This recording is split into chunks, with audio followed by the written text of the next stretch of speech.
আসসালামু আলাইকুম। গত বুধবার থেকে ৮ জেলার বন্যার পরিস্থিতি দেখা দেয় এবং গতকাল বৃহস্পতিবার আরও ৪ জেলার সহ মোট ১২ জেলার বন্যাপ্লাবিত হয়ে পড়ে।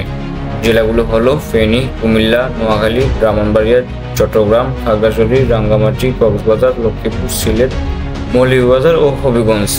বন্যার্তদের সহায়তায় ৫ জেলার সেনা মোতায়েন করা হয়েছে। বন্যার্তদের মাঝে ত্রাণ ও খাদ্য বিতরণ করছে সেনা সদস্যরা।